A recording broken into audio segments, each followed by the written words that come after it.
inevitable.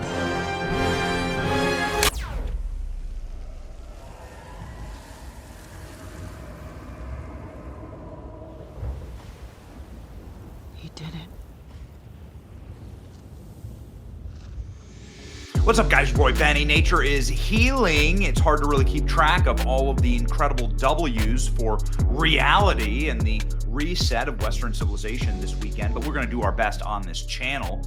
Here's a photo of President Trump holding the UFC heavyweight champion's title belt, looking up, looking excited, flanked by some of the most incredible and free-thinking pioneers of his time and era.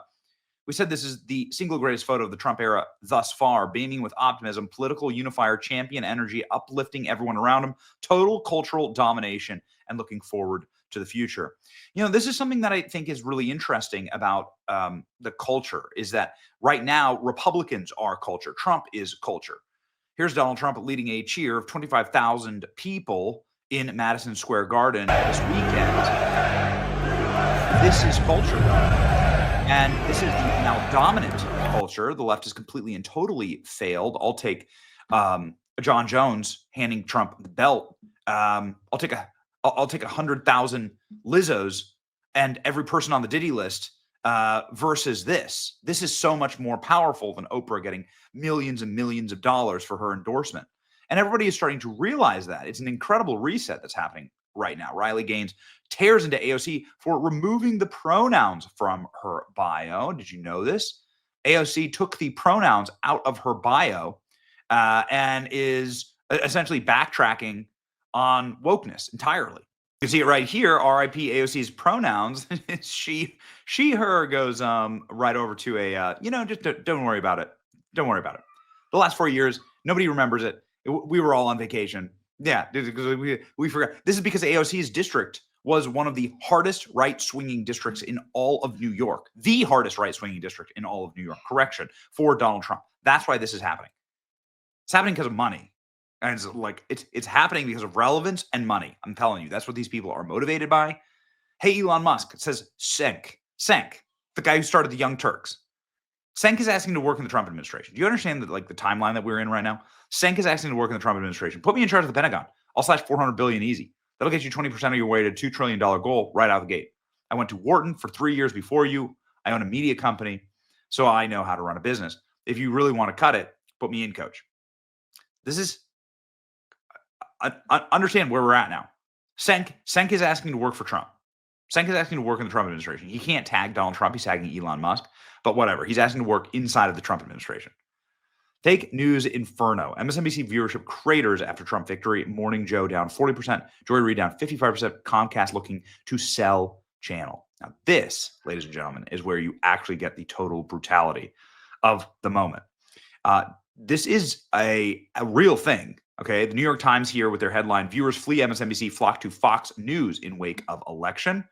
Fox News headline, no Trump bump, MSNBC hemorrhaging viewers since Election Day, sheds more than half of their primetime audience.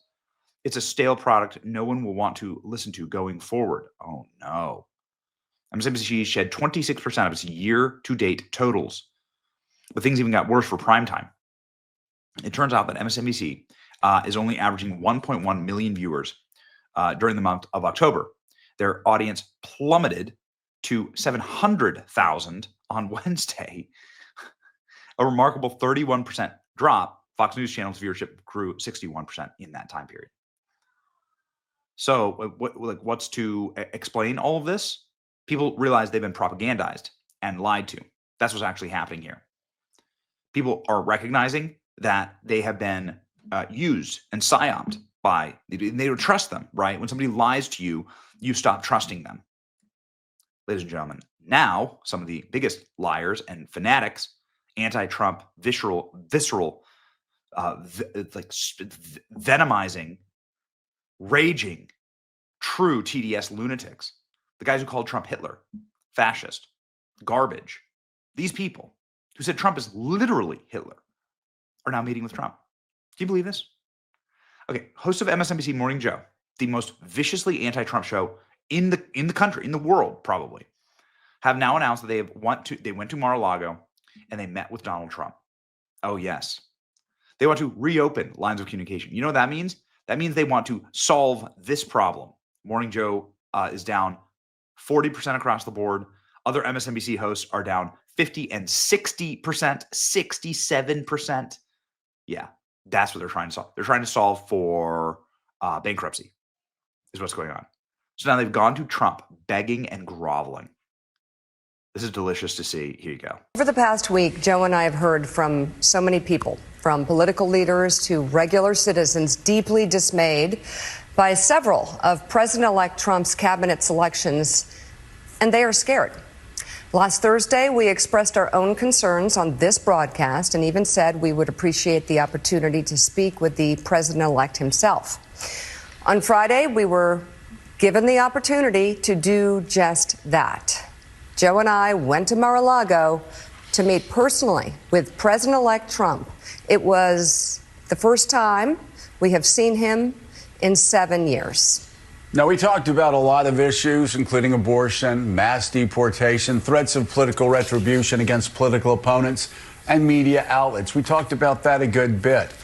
And it's going to come as no surprise to anybody who watches this show, has watched it over the past year or over the past decade, that we didn't see eye to eye on a lot of issues, and we told him so. What we did agree on was to restart communications. My father often spoke with world leaders with whom he and the United States profoundly disagreed. That's a task shared by reporters and commentators alike. We had not spoken to President Trump since March of 2020, other than a personal call Joe made to Trump on the morning after the attempt on his life in Butler, Pennsylvania. In this meeting, President Trump was cheerful, he was upbeat, he seemed interested in finding common ground with Democrats on some of the most divisive issues. And for those asking why we would go speak to the president-elect during such fraught times, especially between us, I guess I would ask back, why wouldn't we? 5 years of political warfare has deeply divided Washington and the country. We have been as clear as we know how in expressing our deep concerns about President Trump's actions and words in the coarsening of public debate. But for nearly 80 million Americans, election denialism, public trials, and January 6th were not as important as the issues that moved them to send Donald Trump back to the White House with their vote.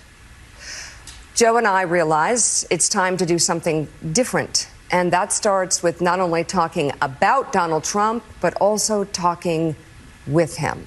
So MSNBC, Joe Scarborough, and Mika went to Mar-a-Lago to meet with Trump and to agree to reset their relationship. Once again, Democrats never actually thought Trump was Hitler or a fascist dictator. They were just propagandizing their audience, and they got played. Morning Joe now bragging about meeting literally Hitler is my take on it.